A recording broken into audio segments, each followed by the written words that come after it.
Hi, I'm Annalise Madison, and I'm a doctoral candidate in clinical psychology at The Ohio State University. And as a clinical psychology trainee, you might not expect to find me here in the wet lab, but I'm also a TL1 training grant recipient, which means that I've had time to focus on developing translational science skills. During my time on this grant, I've greatly benefited from the time to focus on developing my program of research in psychoneuroimmunology and receiving mentorship from my advisors, including my primary research advisor, Dr. Jan Kiekel-Glaser, and my secondary research advisors, Dr. Rebecca Andridge, a biostatistician, Dr. Bill Malarkey, an endocrinologist at the Ohio State University Medical Center, and Dr. Michael Bailey, an expert in microbiology and immunology.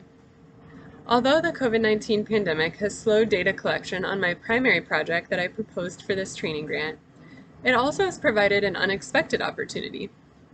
Toward the beginning of the pandemic, I was reading about the increasing prevalence of anxiety and depression, as well as poor health behaviors, including sedentariness, excessive alcohol use, and lack of sleep. I immediately recognized these factors as important determinants of the immune system's response to vaccination, based on prior work by my advisor and others. My primary research advisor, Dr. Jan Kiekel-Glaser, who is the director of the Institute for Behavioral Medicine Research, and her husband, Dr. Ron Glaser, pioneered this line of research about 30 years ago, showing that psychological factors can affect antibody and T-cell responses to vaccines, even among healthy individuals. Since then, many other labs have replicated and extended these findings.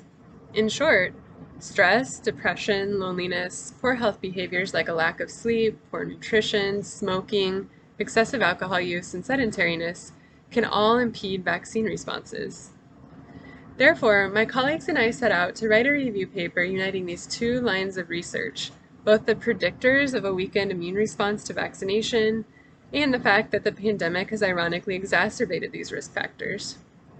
In addition, we included evidence suggesting that improving health behaviors can boost vaccine responses, indicating that there are things people can do right now, even as they're preparing to be vaccinated, to improve responses to the new COVID-19 vaccines.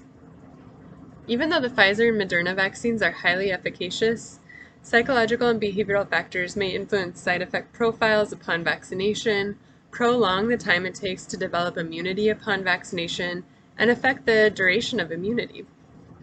These findings that I'm discussing have generalized across many different vaccine types, including the influenza virus vaccine, pneumococcal pneumonia vaccine, and the hepatitis A and B vaccines. And there's no reason to think that it would be any different for the COVID-19 vaccine. The good news is that we can intervene now in order to have optimal responses to the vaccine. Examples of these interventions include getting enough sleep on the nights immediately before and after the vaccine, exercising shortly before receiving the vaccine, engaging in mindfulness meditation, prioritizing social connection even if it looks different during the pandemic, and for those struggling with depression and anxiety, to seek mental health care. Importantly, in our review, we found that even relatively modest and short-term changes could have a positive impact on vaccine responses. The take-home message is that it may not seem like we have a lot of control over many things that are happening right now, but it's good to know that we can take the time to invest in our mental and physical health now in order to respond optimally to the vaccine. The TL1 grant has provided the time and mentorship needed to write this review.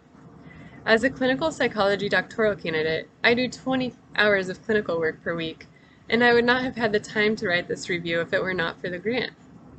Because of its public health relevance, this research has generated quite a bit of interest, as I've been interviewed by CNN Newsroom and other media outlets from around the world, which has given me the invaluable experience of navigating media requests and responding thoughtfully to interview questions. I'm truly grateful for the myriad of training opportunities that I've had so far on the TL1 grant, including Lunch and Learn and Tools of the Trade seminars, taking classes towards the graduate interdisciplinary specialization in biomedical, clinical, and translational science, receiving mentorship from experts in psychoneuroimmunology, as well as being part of the translational science community at The Ohio State University. During my time on the TL1 grant, I'm developing the skills that I need to successfully launch my own psychoneuroimmunology research lab. Thank you for your time and attention.